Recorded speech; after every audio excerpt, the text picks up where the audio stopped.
Hey everyone, I have a new camera setup and a new question for Ask the Pastor. This one came in my Great Flood video as a comment. Jonathan Etheridge asks, any reading suggestions for someone trying to start and grow in their hermeneutics? Brilliant question, Jonathan. I really want to thank you for asking it because it made me think.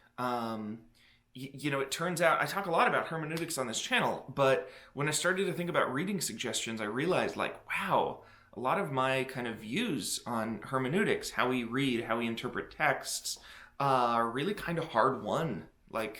I lived with a epistemologist as a roommate for a couple of years, and then I went to grad school and we studied Gadamer and Heidegger and Ricoeur and Habermas, and all of those guys are thick reading. I don't know. I just wouldn't wish them on anyone unless they were going to make a career of it. So, great question to say, well, how do I get started in hermeneutics? And after some thought, assuming you don't want to turn into me specifically, I do have some recommendations. The first one is this one here. And you can see I have two of them on my shelf because this is a loaner, and when you loan books, you don't expect to get them back again. So I just keep a couple copies of things like this that I give to people once in a while, and they ask me questions like this. This is How to Read the Bible for All It's Worth. Great introduction, written from a pretty conservative evangelical starting point, which I think is good because I think a lot of us kind of start from there. And so it won't hit you with any massive, I never thought about it that way, and I'm not sure I'm willing to kind of way.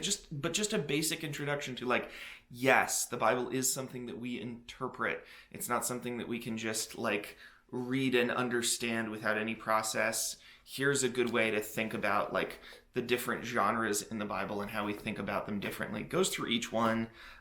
Really easy read. You can read it in one sitting, I promise. It's just light. Not a lot of big words and stuff. Not that thick. So check that out. How to Read the Bible for All It's Worth by Gordon D. Fee and Douglas Stewart. The second one I thought of, and this kind of goes, it doesn't want to go up there. I'll put it up later. It goes with what I'm saying about hey, fiction is good. Fiction can be true. It's not only nonfiction that is useful and applicable for us.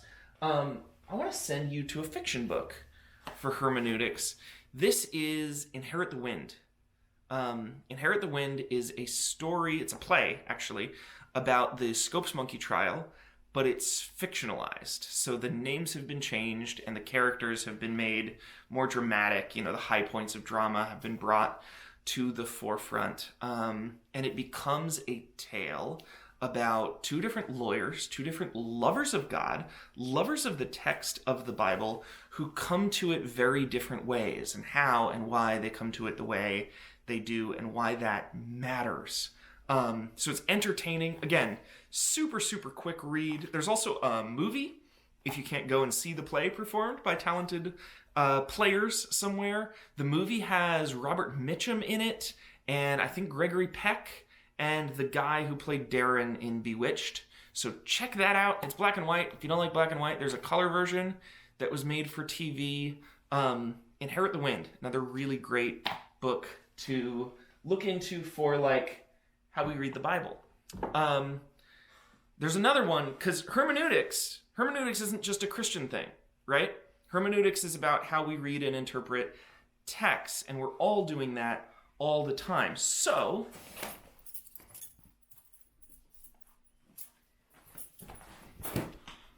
how to read a book. I'm a little kaflooey here. How's that? All right, they're tracking me now. How to Read a Book by Mortimer Adler. Great treatise on how to read books, which always makes me laugh, right? This is a book for people who don't know how to read books, but it is. And this one's thick. This one will take you forever to read because not only are there a lot of words here, but the concepts are hard. You will read a couple sentences and you'll want to sit and think about them for a while. But seriously, by the time you read this, you'll walk away being like, thank goodness I read this book about how to read a book, because I did not know how to read a book until I read this book. Related, how to read literature like a professor. Just like, hey, how do we do reading? These are great books to check out and look into that, especially how to read a book. It's also a good idea, if you have a theological tradition, read books that talk about like introduction to blank theological tradition. So if you're a Baptist or you're a Catholic or you're a Methodist, ask your pastor about, hey, what are books about like how to read as a Methodist? Because that'll get you a great understanding of like your own biases when you come in.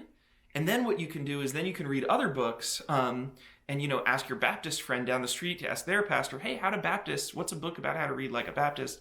And you can compare and contrast. And that is how you really, I know you asked how to start, but that's how you start going to the next level in your interpretation. And so on that note, as a Presbyterian, they will kill me. There will be a mob among other PCUSA pastors if I make this video and I do not mention Shirley Guthrie's Christian Doctrine.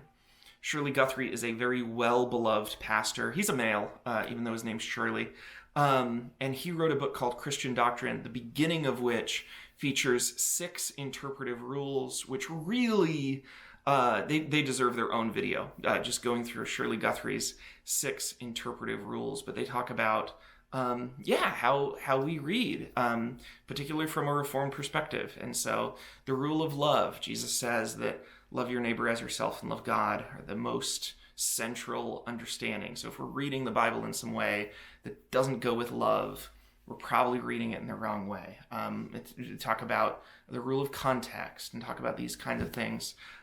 That's in Christian Doctrine. So if you want to go Presbyterian, check that out. There is so much more. You get a good commentary series like these guys. This is interpretation. There are lots of good commentary series. You know, it's kind of whatever, choose your flavor, whatever you like. But that should get you started in terms of reading assignments. Thank you again for asking the question. If this was helpful, I hope you'll share this video and let other people hear about, like, enter into the discussion of, hey, how do we read? And what's that like? And how do we do that well? It's an important discussion to have. If you didn't like the answer, there's a book I missed, give me a comment or make another video. Tell me about the books I missed. There's a lot of them that will help with this. And then finally, if you have your own question that's unrelated, I can do anonymous questions. I can do give you credit for a question. I can do challenging questions that are like, hey, you're so smart, try to answer this one, or really like nice questions like, why is your hair so awesome? Like whatever kind of question you want to ask me, I will answer it online every Friday. Thank you again. I'll see you next week.